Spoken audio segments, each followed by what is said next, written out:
All right, let's get back to this, man. The top 50 underrated NFL wide receivers in NFL history. Now we got on to number 34 right here with that self-published a decade ago. Let's get into it. Drew Pearson, definitely underrated receiver.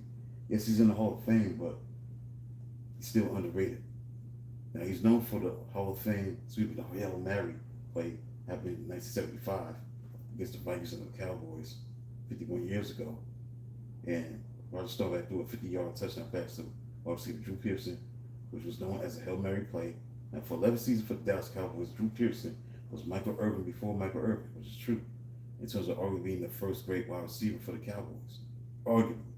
Because the reason why I say arguably when I wrote the book is because you had other receivers that came before him, like Bob Hayes. Bob Hayes was a great receiver. He was the fastest human, world's fastest human. He was fast. Bob Hayes.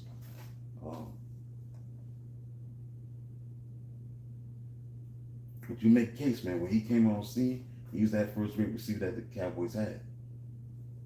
You could make a case Drew Pearson was the first great wide receiver for the Cowboys. He was known as Mr. Clutch due to clutch catches in the game situations, in game-winning situations, man. He knew what it took to just make a catch, make a play, to seal the deal. Like he made a great touchdown catch, seal the deal against the Rams in the 1973 playoff game, or the game-winning pass that he caught from reserve quarterback Clint Longley in Thanksgiving 1974. That was a big-time play. And Pearson has been included among the top 75 plays in NFL films in 1994 to 1994. He was included in the top 75 plays in NFL films in 1994. So not only that, in 1980, in the original playoff game against the Atlanta Falcons, Pearson made clutch catches, including the NFC Championship game between 49ers and the Cowboys, when he made a great catch across the middle. But if it wasn't for a horse collar tackle by cornerback Eric Wright, Pearson would have scored. So he made some big-time catches in big games. A three-time Pro Bowler, a three-time first-team All-Pro, a Super Bowl champion in 1977. Pearson won on the All-Decade team in the 70s. He accomplished a whole lot. And he was undrafted. When you look at 489 receptions, 7,822 receiving yards, 48 touchdowns. This is the guy that made a lot of big plays for the Cowboys in the clutch. That's why he's underrated. Now, he's underrated because he played in an era with less focus on passing, facing the difficult dead ball era of the mid-70s. He was often overshadowed by the immense media popularity, flashy highlight reels, stats of his contemporaries. Despite his clutch play as a wide receiver, his career numbers were not as eye-popping as modern receivers. So the undrafted stigma is one of the things that he's underrated for, because he was an undrafted free agent from Tulsa, because he was never a heavily hyped first-round draft pick. Scouts, analysts frequently doubted his potential, underrated his ceiling. The run-heavy era and lower stats. Drew Pearson played in the run-first era when teams threw far fewer passes than they do in modern football. So we look at his numbers: 489 receptions, 7,822 yards, 48 touchdowns. Do not reflect how dominant he was at the time.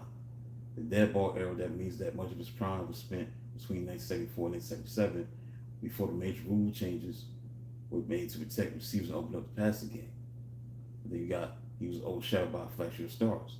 Although Pearson set the gold standard for the 88 iconic jersey in Dallas, many fans and analysts focused on flashier receivers or the dominant players of the 1970s, like the Pittsburgh Steelers' Lynch Swan and John Starov. Hall of Fame snubs was the reason.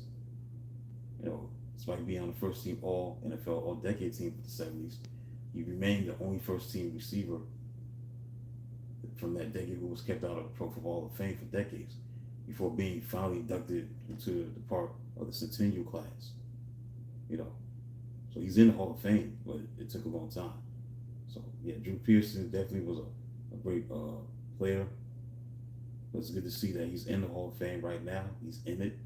So that's a good thing. That's a good look for him. And that's why he's number 34. Still underrated, no question. Underrated wide receiver. Coming from the Dallas Cowboys. He was inducted into the Hall of Fame in 2021.